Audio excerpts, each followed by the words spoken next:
कई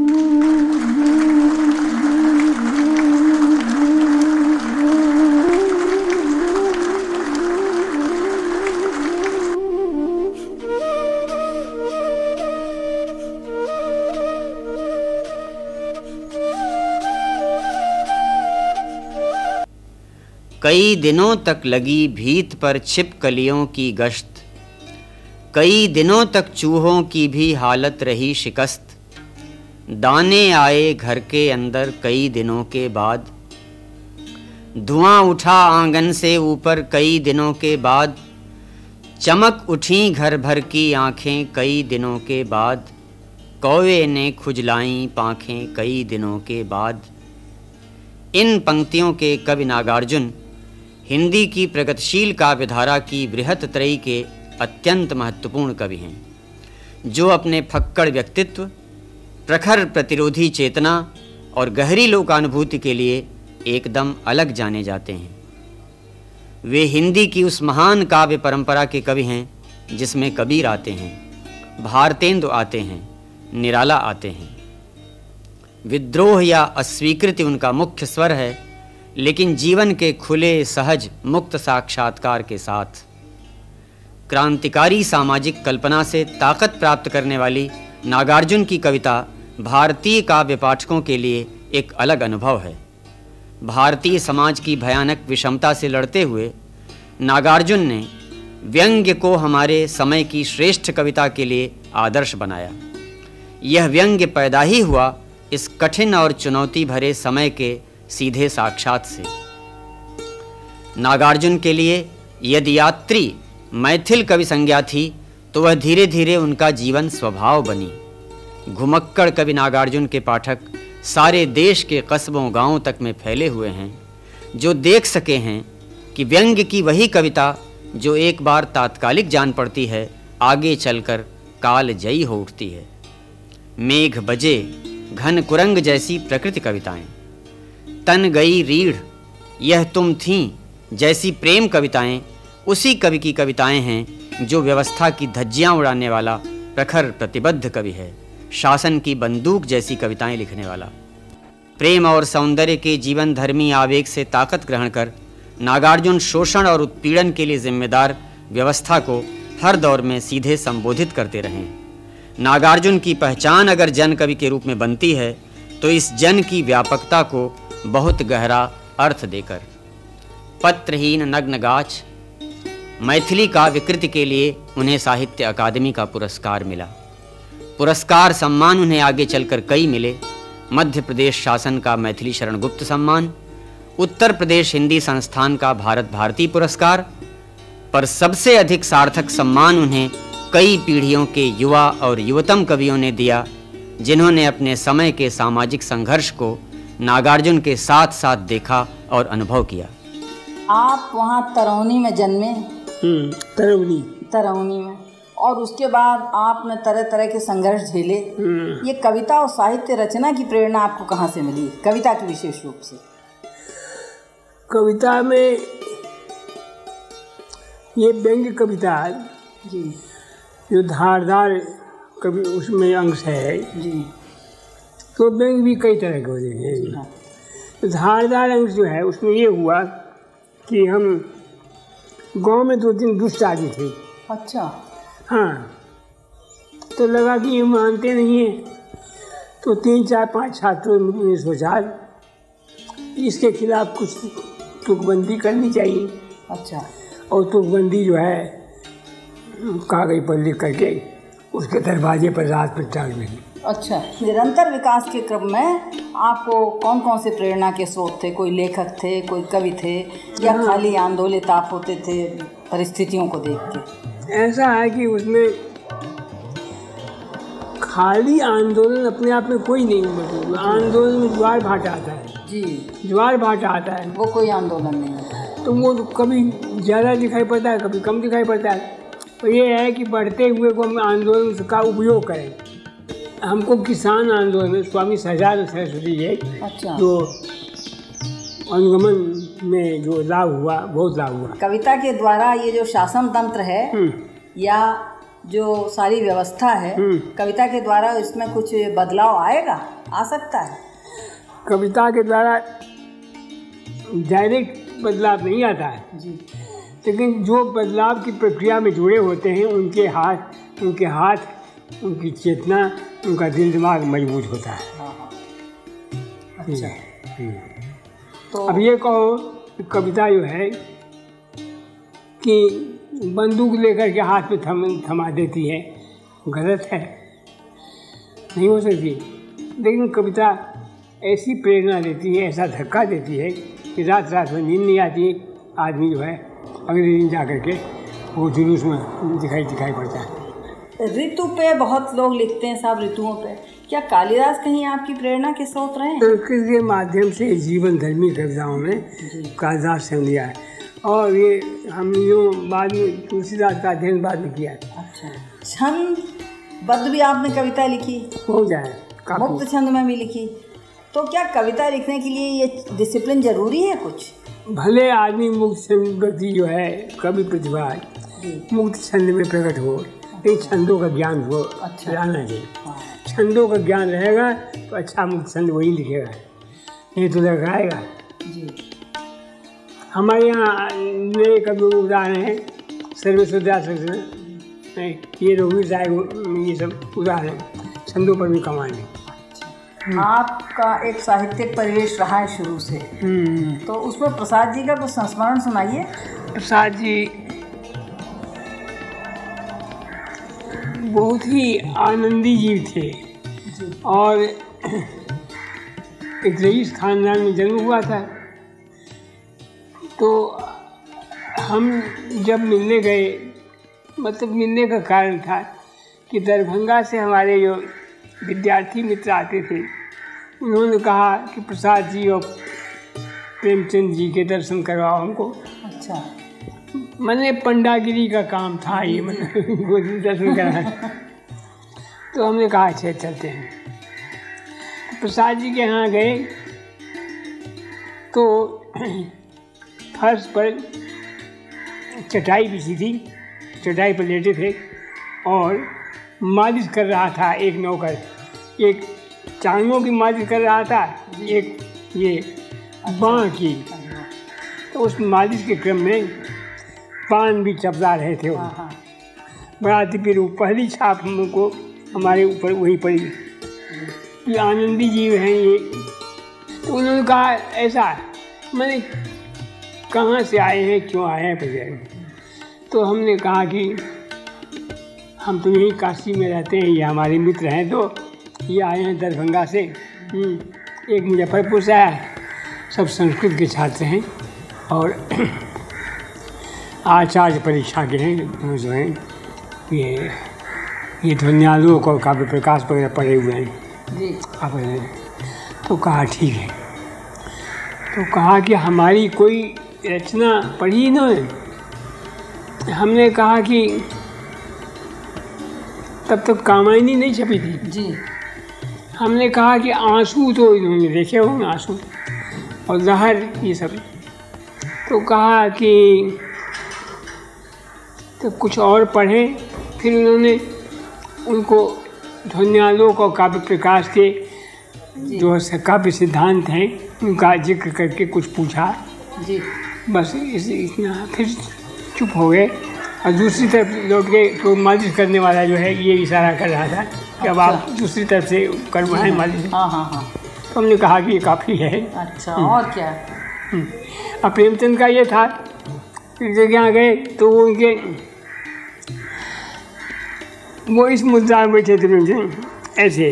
हाँ, तो सामने कागज और कलम रखे हुए थे। तो वो पान खाते थे और वो कहा कहिए कहाँ से आना हुआ, किधर से आए? तो हमने कहा कि सर बिहार से हैं। कहा तो हमने कहा कि कुछ जो है यहाँ मिलने जुलने का ये क्रम। तो कहा कि अच्छा है, कुछ लिखने का शौक़ है? लिखने का शौक़? हमने कहा है। तो आप तो संस्कृत के छात्र हैं जैसे बताया आपने, तो काव्य सिद्धांतों के आप वो होंगे? तो हमने कहा हाँ है। तो कहा हिंदी का कुछ नावे फावे पढ़ा है, कुछ है कहानी वहानी? हम चुप हो गए। वो दूसरे जो हमारे साथी थे उन्होंने कहा हाँ हमने पढ़ा है। तो इतना बातचीत कर रहे थे, मुश्किल से 15 मिनट हुए होंगे। ऊपर से खड़ाऊँ की खटर पटर आवाज़ आई और शिवरानी देवी थी ऊपर। अच्छा। तो उन्होंने वो खटर पटर की आवाज़ से वार्निंग दिया कि सब ये छोकरों के पीछे समय को बर्बाद कर दे। ओम होंकार, ओम फटकार, ओम शीतकार, ओम पुष्पुष, ओम फुटकार, ओम शीतकार, ओम आस्फालन, ओम इंगित, ओम इशारे, ओम नारे और नारे और नारे, हरि ओम तत्सत, हरि ओम तत्सत। ओम कोयलाश पात पेट्रोल, ओम हम ठोस, बाकी सब फूटे ढोल। ओम ओम इदमन्नं निमा आपहिदमा जंगिदं हवीन, ओम यजमान, ओम पुरोहित, ओम राजा, ओम कवि, ओम क्रांति क्रांति क्रांति सर्वगुण क्रांति, ओम शांति शांति शांति सर्वगुण शांति, ओम भ्रांति भ्रांति भ्रांति सर्वगुण भ्रांति, ओम बचाओ बचाओ बचाओ, ओम हटाओ हटाओ हटाओ। नागार्जुन की मंत्र कविता महत्वपूर्ण है अपने मुख्य व्यंग स्वर के कारण, पर कहने की ज़रूरत नहीं कि अपने समय के अधिक तीखे गहरे एहसास के साथ नागार्जुन दुस्साहसिक कल्पना के कवि भी हैं। वे ही कह सकते हैं, प्रभु तुम कर दो वमन, होगा मेरी क्षुधा का शमन। मादा सुअर पर लिखी कविता में जब नागार्जुन कहते हैं, जमुना किनारे मखमली दूबों पर पूस की गुनगुनी धूप में पसर कर लेटी है, भरे पूरे 12 थनों वाली छौनों को पिला रही है दूध, यह भी तो मादरे हिंद की बेटी है। वे इसी बीहड़ कवि प्रतिभा का प्रमाण दे रहे होते हैं।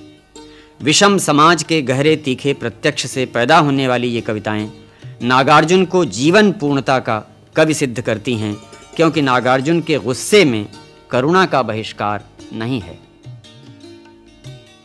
बाबा, आप 60 सालों से साहित्य कर्म में लीन हैं और इस दौर में बहुत से साहित्यिक आंदोलन, सामाजिक आंदोलन, सांस्कृतिक आंदोलन चले।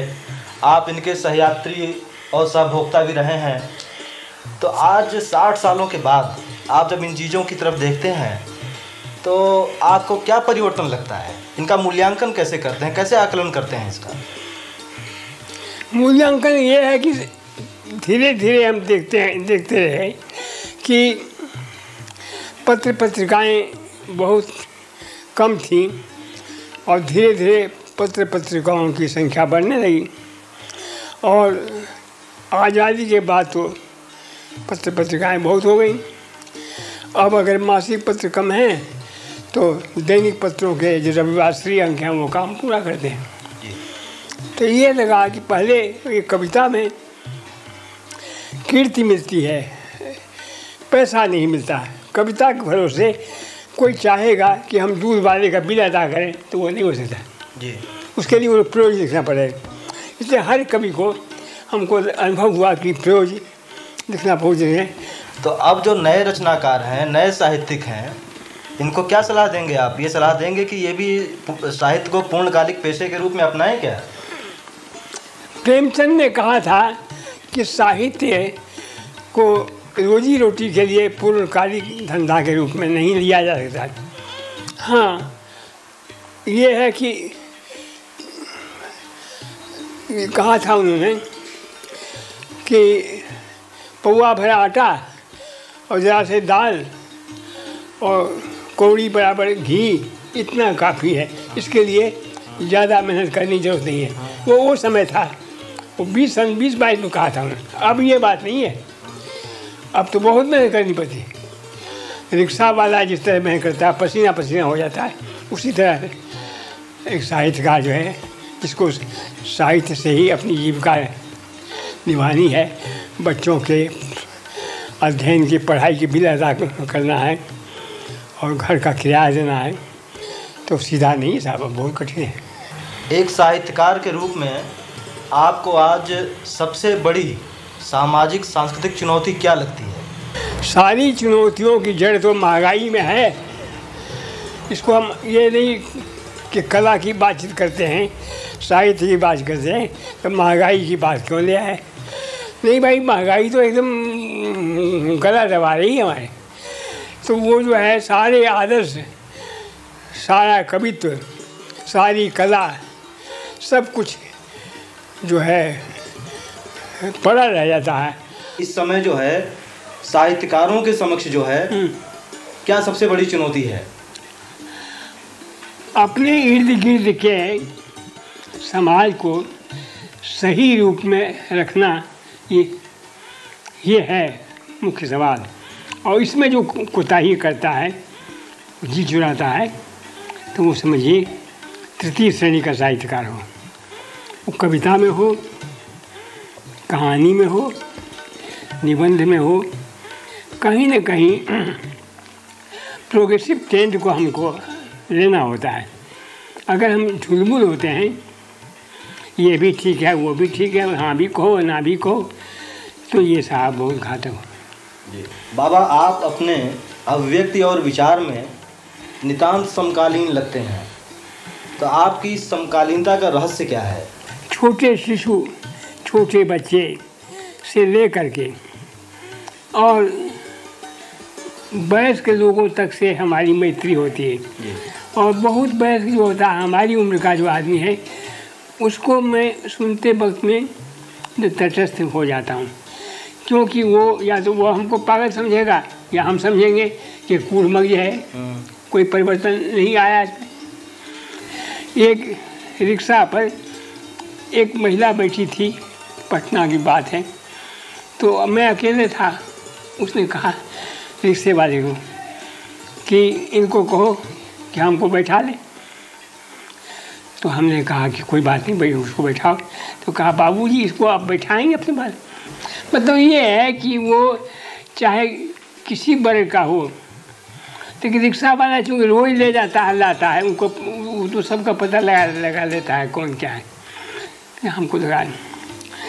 तो उसको हमने कहा कि हम 2 हो गए हैं, ये ढलवा पुल है, चढ़ाई है, चढ़ करके पुल उतरता है, तो वहाँ हम उतर जाते हैं। तो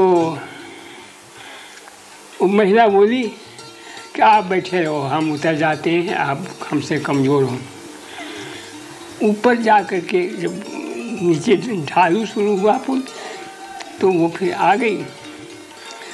तो हमने कहा उसको, रिक्शा वाले से, कि तुमने हमें नहीं उतरने दिया, क्यों नहीं उतरने दिया? तो वो विचित्र बात वो कहा, आप चढ़ाई में उतर करके क्या हम पर एहसान लादना चाहते थे? कहा कि हजारों लोग जाते आते हैं और 2 जने, 4 बच्चे, 2 बोरा इतना लाद करके ऊपर जाते हैं और हमको खींचना पड़ता है। तो उनके मन में दया की भावना नहीं आती, हमारे मन में भावना पैदा होगी कि वो तो राक्षस थे, ये बाबूजी देवता हैं, तो मन अपना मलिन होगा। उतना मलिन मन क्यों करूं? हमने कहा बहुत ये जो है बहुत बड़ी बात है। 5 पुत्र भारत माता के, दुश्मन था खूंखार, गोली खा के मर गया, बाकी रह गए 4। तो 5 पुत्र भारत माता के, दुश्मन था खूंखार, गोली खा के मर गए, बाकी रह गया 4। और 4 पुत्र भारत माता के, चारों चतुर्भुमीन, देश निकाला मिलाए को, बाकी रह गए 3। और 3 जनता कर्मी। 3 पुत्र भारत माता के लड़ने लगे, वो अलग हो गया, उधर के, बाकी रह गए 2 बेटे भारत माता के, छोड़ पुरानी टेक, और चिपक गया है गद्दी से, बाकी रह गया है 1 पुत्र भारत माता के, कंधे पर है झंडा, पुलिस पकड़ के जेल लगी, बाकी रह गया अंडा, बाकी रह गया अंडा, बाकी रह गई। बाबा, हिंदी के अतिरिक्त आपने बंगला, मैथिली, संस्कृत, इन भाषाओं में भी कविताएं लिखी हैं। इन सर्वाधिक सहज अभिव्यक्ति आपको किस भाषा में लगती है? ऐसा है कि अभिव्यक्ति का कारण होता है। कारण ये होता है कि जिस भाषा में हम व्यक्त होना चाहते हैं, उस भाषा को बोलने वाले या समझने वाले लोग सामने दिखाई पड़े तो सहज अभिव्यक्ति होती है। और वो अगर कम दिखाई पड़े तो अभिव्यक्ति देर से होती है, लगता है कि बेकार है। मतलब संस्कृत के बारे में, संस्कृत की रचनाएं सुनाने के लिए, सुनने के लिए हमको पंडितों को खोजना पड़ता है, तो दिक्कत तलब काम है। मैथिली में अभिव्यक्त होने के लिए आवश्यक पर होता है कि हम दरभंगा जाएं, पटना जाएं, भागलपुर जाएं, वो सहज नहीं है। बंगला जो है, यहाँ भी बंगाली नहीं मिलते हैं, लेकिन मिलते हैं तो बंगला के प्रति हमको बहुत अपार अनुराग है। बंगला सहज लगती है आपको? हाँ, मतलब सेकेंड लैंग्वेज हम अगर माने तो बंगला में। बाबा बंगला कविता एक सुना दीजिए। हाँ, आमी मिलिटारी बूढ़ो हो रहा है, आमा कोरा कोरबे नीलाम को चतुर तांगा वाला निये जावे आमाके बसे दिवे चोखेर धारे रंगीन ठुली। बोलते थाकबे सामने चल बेटा, सामने चल बेटा, सामने चल बेटा, सामने चल बेटा। बाबा आधुनिक कवियों में किसको आप श्रेष्ठ समझते हैं?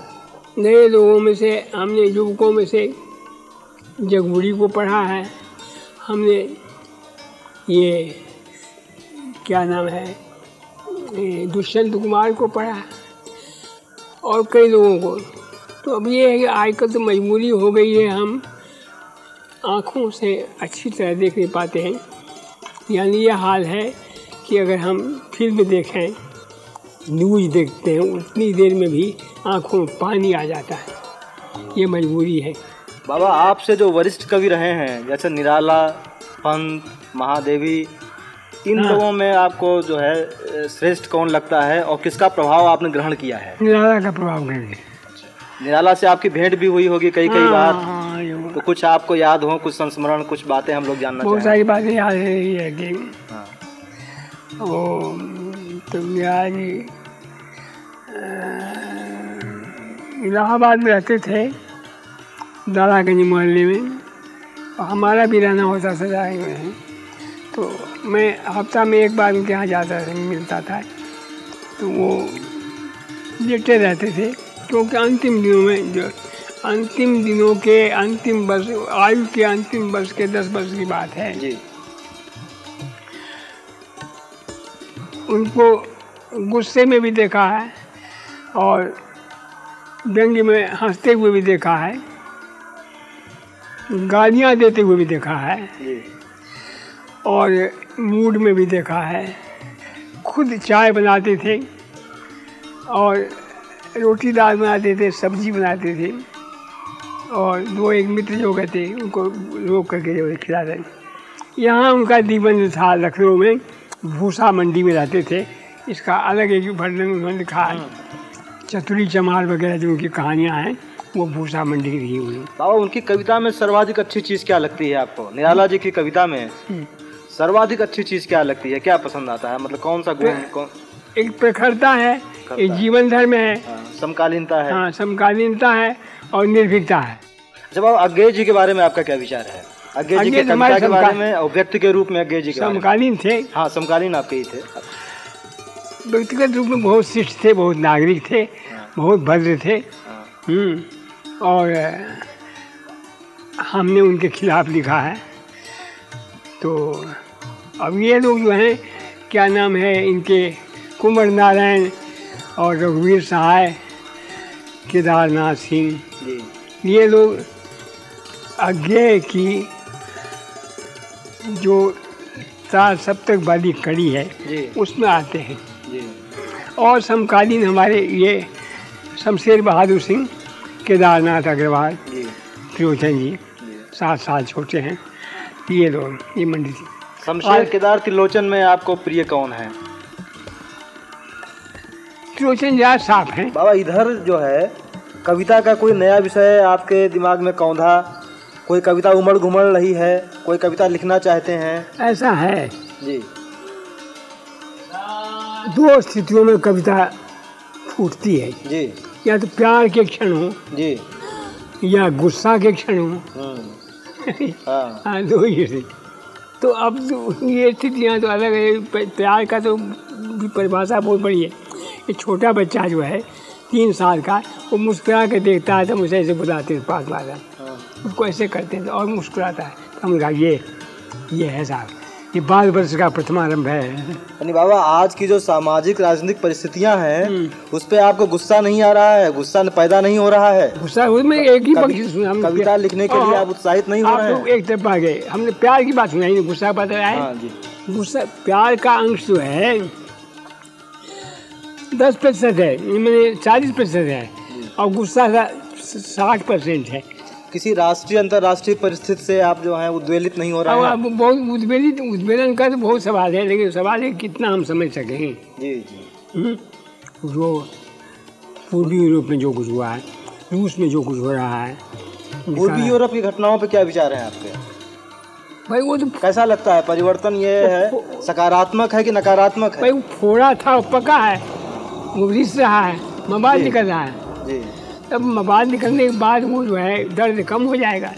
लेकिन अगर फिर वहाँ पर कोई ये तानाशाह स्थानांतरित होता है तो फिर वो होगा। आम जनता ने प्रमाणित किया कि वो किसी न किसी रूप में तानाशाही के खिलाफ खड़ी हो जाएगी। बाबा आपने कई महत्वपूर्ण उपन्यास लिखे हैं, बलचन्मा, वरुण के बेटे, रतिनाथ की चाची, लेकिन ये उपन्यास लिखे बहुत दिन हो गए, इधर बहुत दिनों से आपका कोई उपन्यास नहीं आया है। तो इधर गद्य लेखन के प्रति उपेक्षा का भाव अपना रखा है आपने, या लिख नहीं पा रहे हैं, ऐसा क्या है? हमसे होता नहीं है, तो होता मैंने लिखने की स्टाइल खत्म हो गई, ऐसी बात नहीं है। उसमें एकांत चाहिए, उसमें ये चाहिए हम कुछ बोल रहे हैं कोई है, तो अभी गद्य से विरक्ति नहीं है, वैराग्य नहीं है। लेकिन हमको लगता है कि जितना कहना था काफ़ी कह दिया है, अब और लोग कहें। बाबा आप जन कवि हैं, जनता के दुख दर्द सुख सबको आपने अभिव्यक्ति दी है। आज हम लोग इस माध्यम पर जब बैठे हुए हैं, दूरदर्शन के माध्यम से लाखों लोग हमारे दर्शक हैं, तो आप इस जनता से कुछ कहना चाहेंगे? हम चाहेंगे कि इस जनता से मुखातिब होकर के आप कुछ अपनी बात कहें। जनता जो है बहुत जागरूक है, हम जितना सोचते हैं उससे अधिक जागरूक है वो हैं। तो जनता जो है, हम मानते हैं कि ये कहा था हमने कविता में, कवि को अगर गुस्सा नहीं आता है, अगर निडर नहीं है, वो डरपोक है, तो बेकार है, मैं नहीं मानता हूँ। बस सर्विस बंद थी 3 दिन 3 रात, बस सर्विस बंद थी 3 दिन 3 रात, 3 दिन 3 रात। प्राचार्य जिलाधीश SP रहे सब परेशान, 3 दिन 3 रात, 3 दिन 3 रात, बस सर्विस बंद थी 3 दिन